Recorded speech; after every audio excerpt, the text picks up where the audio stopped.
Hello friends, पिछला video में हमने एक 12वीं कक्षा के गणित में एक्सरसाइज 6.2 के बेसिक एवं कुछ प्रश्नों को समझा था। आज हम एक्सरसाइज 6.3 के बेसिक को समझते हैं, तो देखते हैं। 12वीं कक्षा के गणित में इस एक्सरसाइज को समझने के लिए आपको सर्वप्रथम 11वीं कक्षा के एक्सरसाइज जो हमारा 10th है, 10वां जो इसका यूनिट है ढाल, उसके बारे में आपको कुछ समझना होगा, तब जा कर के आप इस एक्सरसाइज को आसानी से समझ सकते हैं। पहले हम उसे देखते हैं, समझते हैं।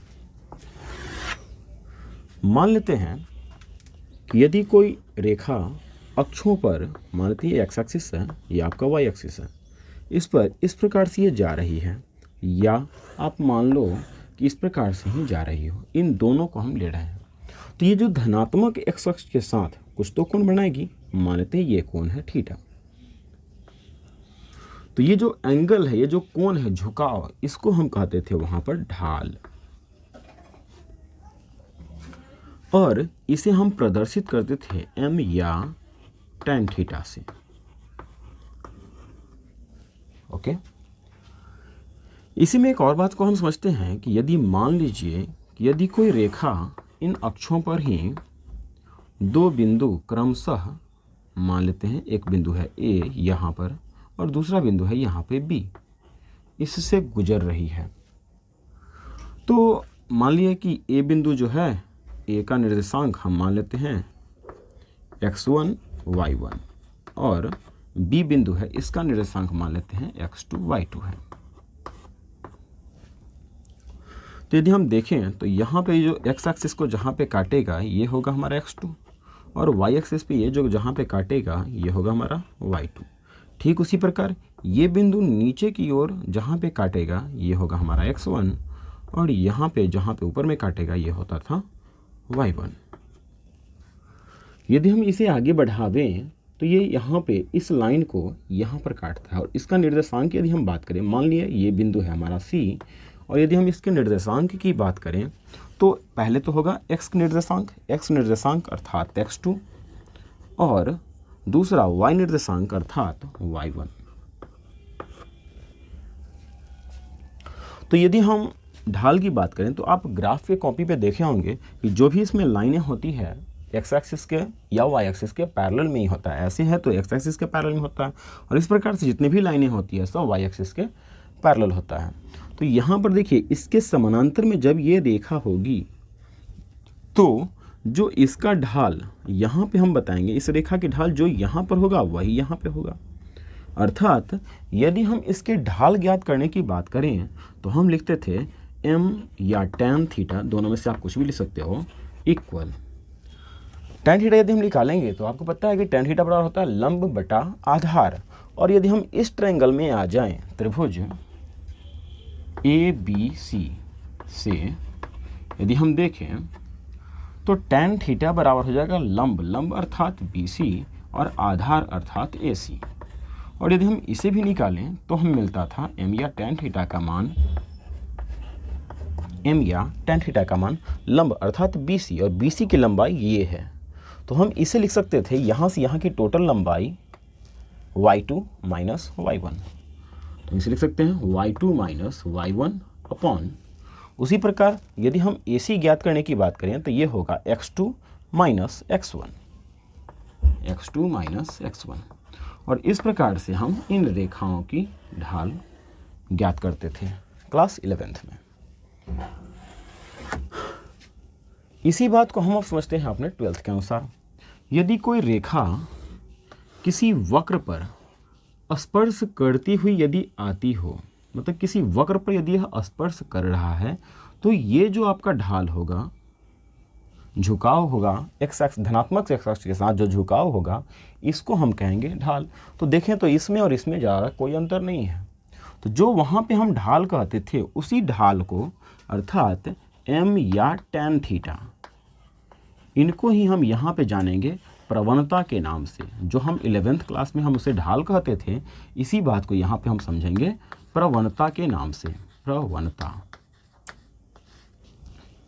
ओके, और यहाँ से यदि हम देखें तो सब कुछ एकदम सेम टू सेम होगा और इसे हम प्रदर्शित करेंगे जैसे कि 11th क्लास में हम प्रदर्शित करते थे m या tan थीटा से, इसी चीज़ को हम यहाँ पे प्रदर्शित करेंगे dy/dx से। तो आपको याद रहे कि जो हम ढाल वहाँ पढ़ते थे उसी को हम अब प्रवणता कहेंगे, और जो हम वहाँ पे प्रदर्शित करते थे m या tan थीटा से, उसी को अब हम प्रदर्शित करेंगे dy/dx से।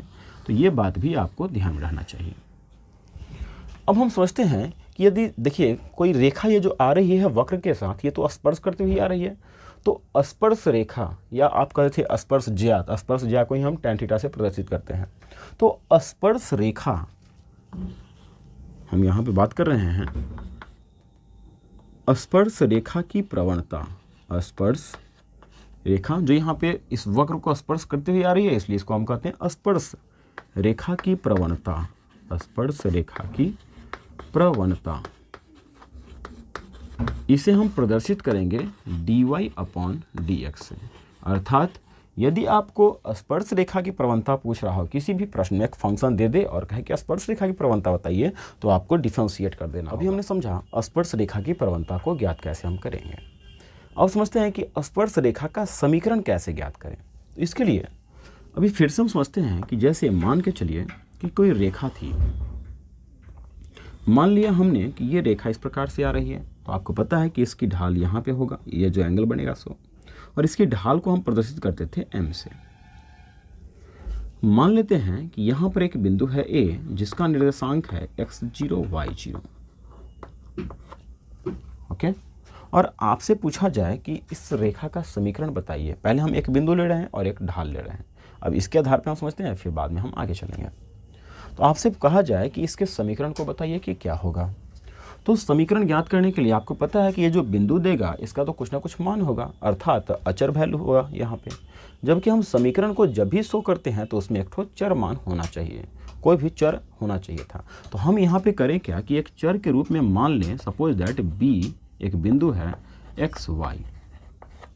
तो इस स्थिति में इसका समीकरण हो जाएगा, यदि हम यहाँ पे ज्ञात करें तो लिख सकते हैं इसका ढाल m बराबर, अभी आपने पढ़ा था ढाल के बारे में कि m बराबर होता है y2 माइनस y1। तो y2 के जगह पे है y, तो y माइनस y1 के जगह पे है 0, तो 0 अपॉन x2 माइनस x1, अभी हमने निकाला था, तो x2 के जगह पे है x माइनस x, इसके जगह पे आ गया x0। तो यदि हम यहाँ पे इधर मल्टीप्लाई करें तो हमें मिल जाएगा m into x minus x naught equal y minus y naught. अर्थात यदि हम इसे ही लिखना चाहें तो लिख सकते हैं y minus y naught plus equal m into x minus x naught, और ये हो जाएगा हमारा समीकरण। ये था हमारा 11th क्लास के अनुसार, 11th के अनुसार जो है सो हमारा ये होता था रेखा का समीकरण। अभी हमने समझा था कि स्पर्श रेखा की ढाल को हम dy/dx से सूचित करते हैं। तो यहाँ पे जो स्पर्श रेखा पे जो प्रवणता को तो यहाँ पे जो है ढाल को तो हम प्रदर्शित कर रहे हैं m से, और ढाल को ही है अब हम समझते हैं प्रवणता के नाम से। इसलिए यहाँ से हमें एक फॉर्मूला मिल जाएगा कि यदि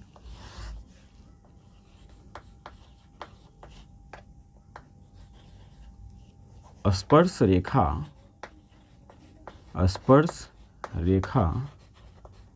पर बिंदु x0 y0 हो तथा स्पर्श रेखा की प्रवणता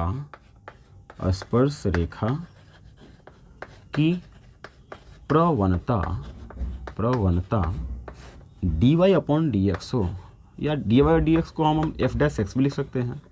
ये तो हमने आपको डिफरेंशिएशन में सिखाया था कि dy/dx को आप अर्थात f'(x) भी प्रदर्शित कर सकते हो। तो प्रवणता f'(x) हो तो स्पर्श रेखा का समीकरण, इसका समीकरण हो जाएगा, हमें क्या करना है, ढाल को हम यहाँ पे प्रवणता के नाम से जानते हैं, और बाकी बात देखें तो बिंदु हमने सेम टू सेम ले लिया है। तो आपको सेम टू सेम यहाँ से लेना है y, तो y minus y naught equal m के जगह पे वहाँ पे जो ढाल है वहाँ पे हम ले लेंगे प्रवणता को, अर्थात f डैश x, और इनटू में आ जाएगा x माइनस एक्स नॉट, और ये हो जाएगा हमारा स्पर्श रेखा का समीकरण। यही है स्पर्श रेखा का समीकरण। अब हम समझते हैं अभिलंब का समीकरण, किंतु इसे भी समझने के लिए पहले हमें समझना होगा 11th के भी कुछ पार्ट। आपने पढ़ा था कि जब दो रेखाएं परस्पर एक दूसरे को लंबवत प्रतिच्छेद करती है, अर्थात 90 डिग्री पर वह यदि काटता है एक दूसरे को, बीच का एंगल यदि 90 डिग्री हो, तो उस स्थिति में मान लेते हैं कि इसका ढाल हम मान लिया हमने, इसकी जो प्रवणता है m1 और इसका ढाल यदि होता था m2, तो इस स्थिति में आपने 11th में पढ़ा था कि दोनों का जो गुणनफल होता है अर्थात m1 m2, इसका मान होगा -1, अर्थात दो रेखाओं के ढाल का गुणनफल -1 होता है। ये आपने 11th में पढ़ा भी है और इसे प्रूव भी किया होगा।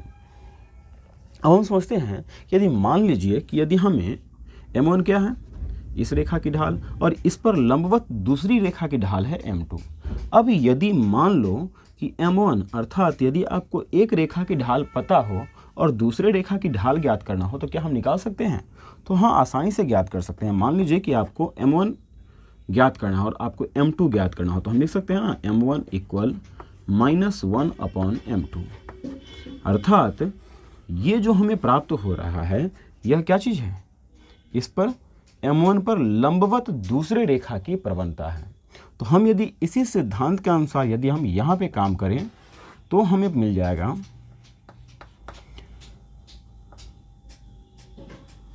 अभिलंब की प्रवणता, अभिलंब की प्रवणता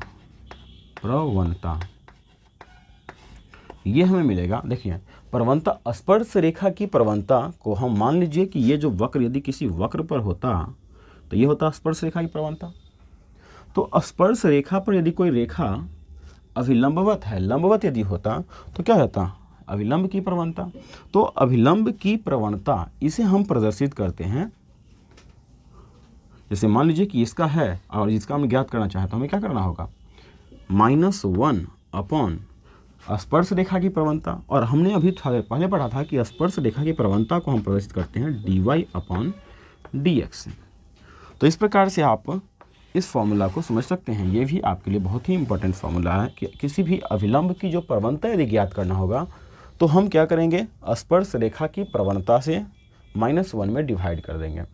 या यदि आपको अभिलंब की प्रवणता पता है और स्पर्श की प्रवणता यदि ज्ञात करना है तो उस स्थिति में भी आप यही काम कर सकते हो, अर्थात एक दूसरे के अपोजिट में आएगा।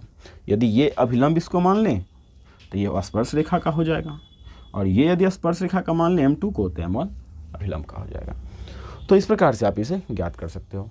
अब यदि हमें अभिलंब का समीकरण ज्ञात करना है तो हम सीधा सा काम क्या करेंगे कि ये जो अभिलंब की प्रवणता है इसे हम क्या करेंगे, स्पर्श रेखा की समीकरण जो है, स्पर्श रेखा का समीकरण, इसमें इसको डाल देंगे। तो यहाँ से हमें निकल जाएगा अभिलंब का समीकरण, और ये हमें प्राप्त हो जाएगा y है तो y minus y0 equal f dash x। ये क्या था, स्पर्श रेखा की प्रवणता। चूंकि यहाँ पे हमने स्पर्श रेखा की प्रवणता को डाला है तो ये स्पर्श रेखा का समीकरण है। फिर यहीं पे यदि हम अभिलंब की प्रवणता का डाल दें, अभिलंब की प्रवणता को, तो यह हो जाएगा अभिलंब का समीकरण। तो हम यहाँ पे यदि इसे लिख दें तो हमें मिलेगा -1/dy/dx के जगह पे हम चाहें तो f डैश x को लिख सकते हैं, और इधर से x माइनस x0। ये चूंकि इधर डिवाइड में है तो इधर है तो मल्टीप्लाई में, तो f dash x into y minus y0 equal हमें मिलेगा -x माइनस x0।